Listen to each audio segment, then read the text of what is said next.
അടിപൊളിയായിട്ടൊരു mutton biryani ഉണ്ടാക്കിയാലോ. ഇച്ചിരി long പ്രോസസ്സാണേ. ക്ഷമയുണ്ടെങ്കിലേ ഇത് മുഴുവൻ കണ്ടു തീർക്കാൻ പറ്റുള്ളൂ. ഇത് ഉണ്ടാക്കാനും നല്ല ക്ഷമ വേണം കേട്ടോ. ഉണ്ടാക്കി കഴിഞ്ഞ് കഴിഞ്ഞാൽ കഴിക്കാൻ ഭയങ്കര സുഖമാണ്. ഇത് നല്ല മട്ടൺ കിട്ടണം, നല്ല റൈസും കിട്ടണം, എന്നാലാണ് നമുക്കിത് ഉണ്ടാക്കാൻ പറ്റുള്ളൂ. അതിനുവേണ്ടി നമ്മളിവിടെ എടുത്തിരിക്കുന്നത് ഒരു 2 കിലോ ഉള്ളി തൊലി കളഞ്ഞ് നല്ലോണം കട്ട് ചെയ്തെടുക്കുക. 2 കിലോ ഉള്ളി, 2 കിലോ അരി, 2 കിലോ മട്ടൺ. ഇതായിരുന്നു കേട്ടോ ഞങ്ങളുടെ ഒരു റേഷ്യോ. അതിന് വേണ്ടി ഇതേ 2 കിലോ ഉള്ളി തൊലി കളഞ്ഞ് നല്ലോണം അരിഞ്ഞെടുത്തിട്ടുണ്ട്. നമുക്ക് വഴറ്റിയെടുക്കണം. അതൊരു ചടങ്ങാട്ടോ വഴറ്റിയെടുക്കാനായിട്ട്.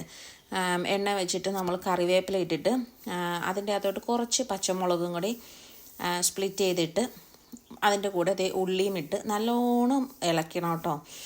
ഇളക്കിയിട്ട് പാകത്തിന് ഉപ്പും കൂടി ഇടണം. കാരണം അത് പെട്ടെന്ന് ഉള്ളി വെന്ത് കിട്ടാൻ വേണ്ടിയിട്ടാണ്.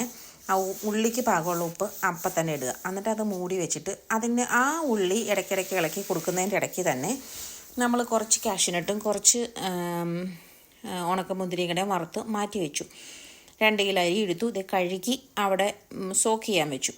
അതിനോടിടയ്ക്ക് നമ്മൾ ഇഞ്ചി ഒരു കഷ്ണം എടുത്ത് ചതച്ചും വെച്ചു. അതിനോടുള്ള നമ്മൾ ഒരു 5 തക്കാളി എടുത്ത് 6 തക്കാളി എടുത്ത് നല്ലോണം അരിഞ്ഞു വെച്ചു. നമ്മുടെ സ്വന്തം ഗാർഡനിൽ പോയി കുറച്ച് മിൻറ്റ് പൊട്ടിച്ചെടുത്തു. കുറച്ച് ബേ ലീവ്സും പൊട്ടിച്ചെടുത്തു. അതുകൊണ്ടൊന്നു മിൻറ്റ് കുരുകുരാന്ന് അരിഞ്ഞു വെച്ചു. അരിയുന്നതിൻ്റെ സ്റ്റൈലൊക്കെ കണ്ടോളണേ.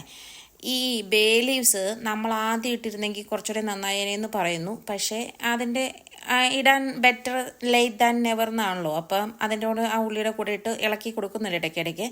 അതിൻ്റെ കൂടെ നമ്മളിതേ ഇഞ്ചി ചതച്ചതിട്ട് കൊടുത്തു.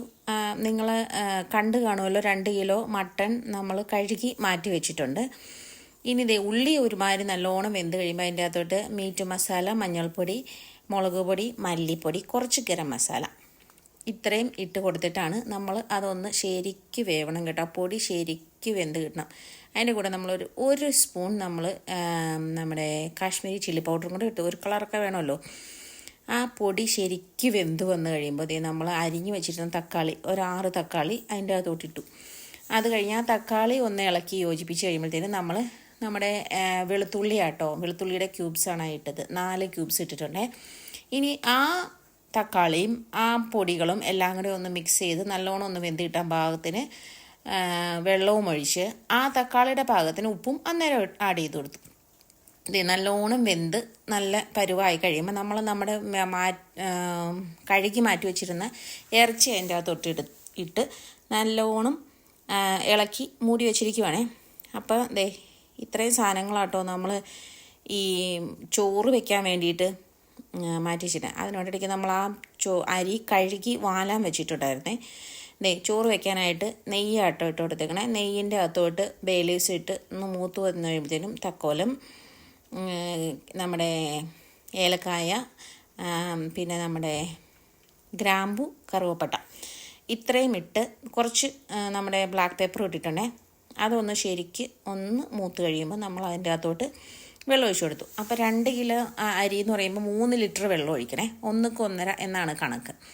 3 ലിറ്റർ വെള്ളവും ഒഴിച്ച് അതിൻ്റെ ആവശ്യത്തിന് ഉപ്പും ഇട്ട് അവിടെ അതിൻ്റെ അകത്തോട്ട് മൂടി വെച്ചു.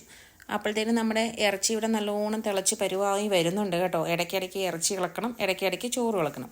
നമ്മുടെ ചോറ് ഇങ്ങനെ നല്ലോണം ഒന്ന് തിളച്ച്